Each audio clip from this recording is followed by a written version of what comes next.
नाज़रीन इकराम, डेक्कन क्रॉनिकल है वो ये लिखते हैं और ये स्टोरी है विनीता पांडे की।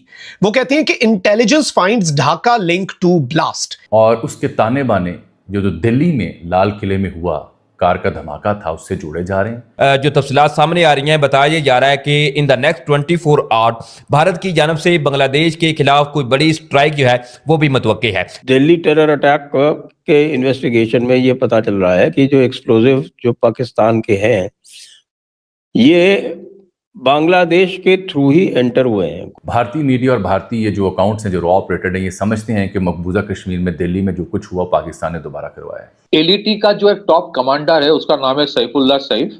तो as per this article Saifullah Saif कुछ दिन पहले एक वर्चुअल मीटिंग अटेंड किया था। तमाम ज़ाहिरी आसार और इंटेलिजेंस के ज़राए ये बता रहे हैं कि भारत अगले 1-2 दिन में हमला कर सकता है। अगर भारत हमला कर देता है तो पाकिस्तानी कौम अब पूरी तरह से आजमाई जाएगी। अब भारत जो है उसके हवाले से ये इम्कानात जाहिर किए जा रहे हैं कि भारत बांग्लादेश पर स्ट्राइक कर सकता है। किसी भी वक्त या किसी भी लम्हे एक बड़ी स्ट्राइक जो है वो की जा सकती है। और इस दफ़ा ये चाह रहे हैं कि जी कराची से कार्रवाई शुरू की जाए और पिंडी दूसरा हदफ इनके जहन में है। तो भाई बांग्लादेश अकेला नहीं है और बांग्लादेश माड़ा भी नहीं है। They have the resolve. ये याद रखना, जिसके पास रिजॉल्व होता है ना वो फिर तुन के रख देता है। जितनी खुलासतन मैंने चीज़ें अर्ज की और मुझे क्यों लग रहा है कि Bharat is really up to do something और ख़तरा पाकिस्तान के लिए बहुत। दोस्तों, पाकिस्तानियों को सुनकर हंसी आती है। कहाँ से आते हैं ऐसे लोग? ऐसा लगता है ये लोग हमारे गोले के नहीं हैं, किसी और गोले से आए हैं।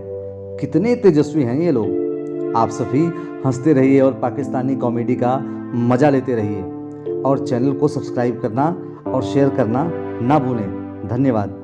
कुछ बड़ी ख़तरनाक पेशन गोइयाँ और ख़तरनाक मनसूबाबंदियाँ हैं जो खुलकर अब सामने आ रही हैं और वो कहीं और से नहीं, वो भारत से हो रही हैं।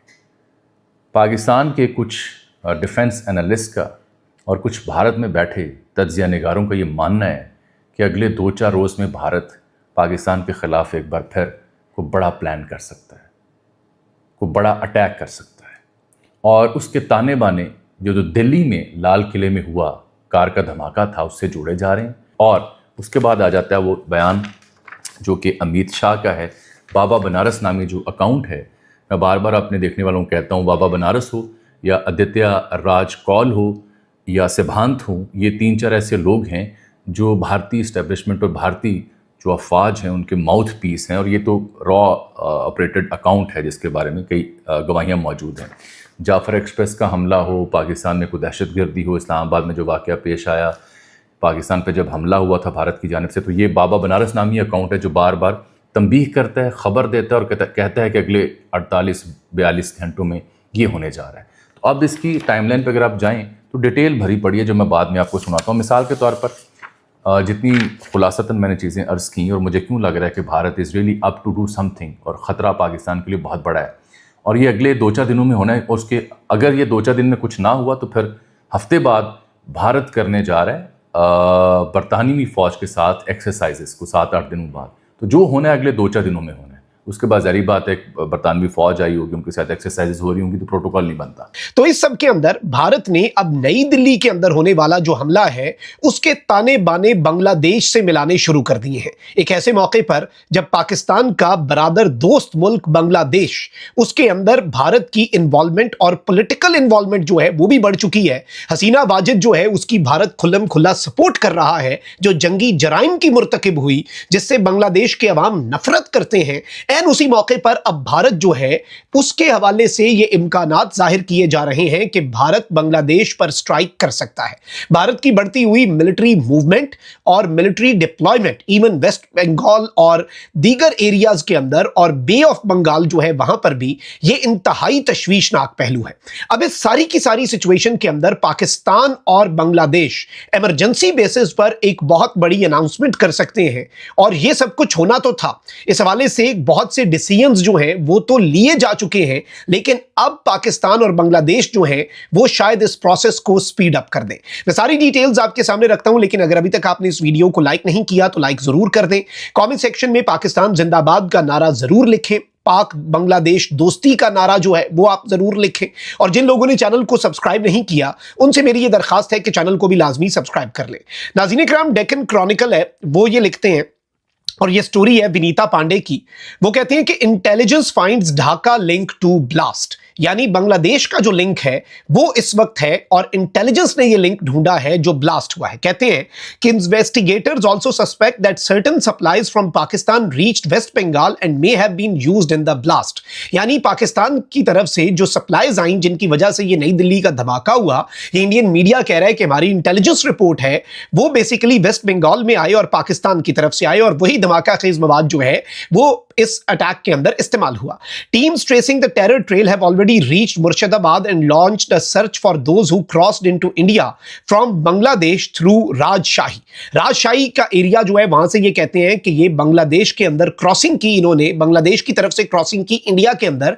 ये इस दफ़ा कुछ ऐसी निशानदहियां कर रहे हैं कि एज इफ इनका प्लान पिंडी, पाकिस्तान की मिलिट्री के लिए इंतहाई अहम जगह और कुछ अहम शख्सियात पाक फ़ौज की, उनके नाम, उनकी निशानियां और उन जगहों को ये हाईलाइट करके बयान कर रहा है कि असल टारगेट ये है।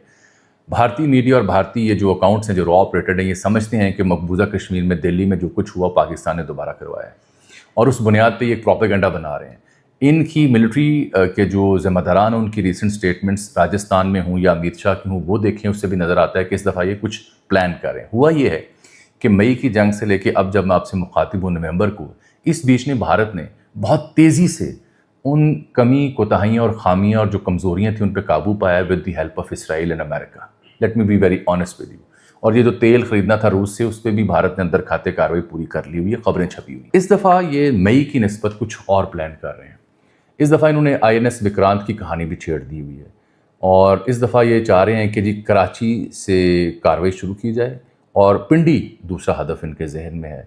सियालकोट का रीजन हस्बे मामूल इनके जहन में है। आज़ाद कश्मीर तो हमेशा झड़पों का मरकज़ रहता है, लेकिन मेरे नज़दीक जो इनकी कार्रवाई मैं समझ रहा हूँ, कराची और पिंडी, इसके ऊपर इन्होंने तकिया किया हुआ है। इस दफ़ा ये कोई ट्रॉफ़ी चाहते हैं, ऐसी ट्रॉफ़ी कि ऐसा नुकसान जो दिखा सकें अपनी कौम को।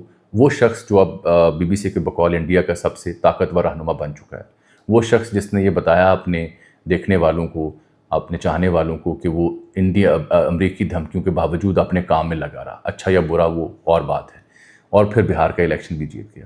तो अब इंडियन मीडिया एक बड़े खामोश तरीके से एक माहौल बना रहा है, जिस माहौल में मैंने बताया कि पाकिस्तान के अपने कुछ तज्जिया निगार ये मानते हैं कि अगले 1-2 रोज़ में कार्रवाई हो सकती है, बड़ी कार्रवाई हो सकती है, हमला हो सकता है। और पाकिस्तान का मसला क्या है, इंटरनली भी हमारे मसाइल हैं, दहशतगर्दी KP की, बलूचिस्तान की भी हो, और सियासी अदम इस्तेहकाम हो, ऊपर से इंडियन मामलात हों।